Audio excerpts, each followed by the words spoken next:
Hi, welcome to 4 Minutes of Film with me, Rhianna. 4 films to review this week: Magic in the Moonlight, A Walk Among the Tombstones, Wish I Was Here and The Riot Club. So let's start with Magic in the Moonlight. It's the 1920s. Colin Firth is playing a magician who's invited to the south of France to debunk a young psychic who is determined to prove that she's not a fraud. If you knew how much I don't want you to be a fake. Oh, but think how embarrassing it would be for you. Your whole life, you spent publicly crusading against spiritualism, and then you'd have to come out with it and say that you were wrong. But I'm not wrong. It's a Woody Allen film, and you can tell. It's shot beautifully, the witty banter is there all the way through. Colin Firth and Emma Stone have a really good chemistry together. He's a lot more entertaining than I gave him credit for. But brush that all aside, and it's very shallow. The plotline became quite predictable, and actually if you scrape away some of the things, you can see that it looks like it's shot in a studio, which isn't fantastic. I didn't come away with it with that feel-good feeling. So only 3 stars for Magic in the Moonlight. Next up, it's A Walk Among the Tombstones. Liam Neeson is a private detective this time, hired by a drug lord to hunt down the murderers of his wife. If you're asking me to run a bag, deliver money, that is not something I do. I already paid them. When? Last night. And your wife, where is she? She's dead. I paid them, but they killed her anyway.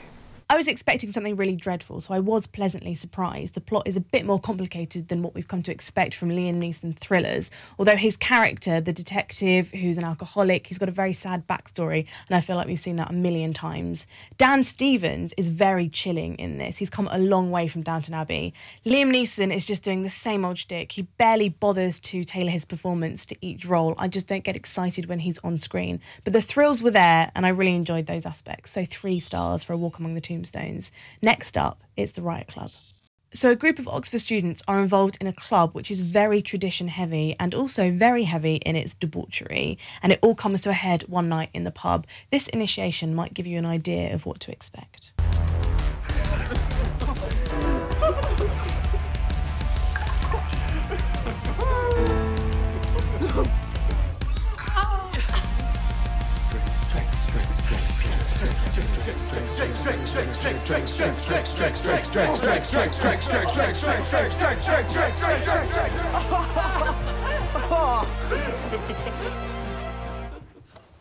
Oh, Chateau Petrus, 1976.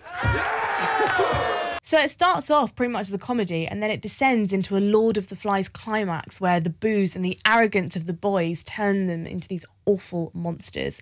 It's an ensemble cast, and it's really hard to stand out when it's like that, but Max Irons and Sam Claflin really worked for me, as their 2 very different approaches to The Riot Club clashed and made for brilliant viewing. So 4 stars for The Riot Club. And finally, it's I Wish I Was Here.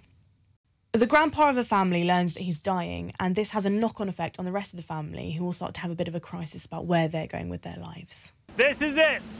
This is the spot. What is it? This is the spot where I had one of the deepest, most sincere spiritual moments of my life. The last time I had an epiphany, it was right here. What's an epiphany? An epiphany is when you realize something that you really needed to realize.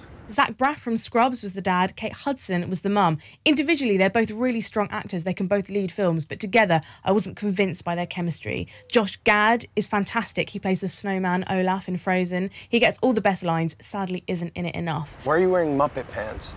They're not Muppet pants. I feel like it was trying a bit too hard to be an indie, kooky, cult kind of film. The basics were there, but the finesse wasn't. So 3 stars for I Wish I Was Here.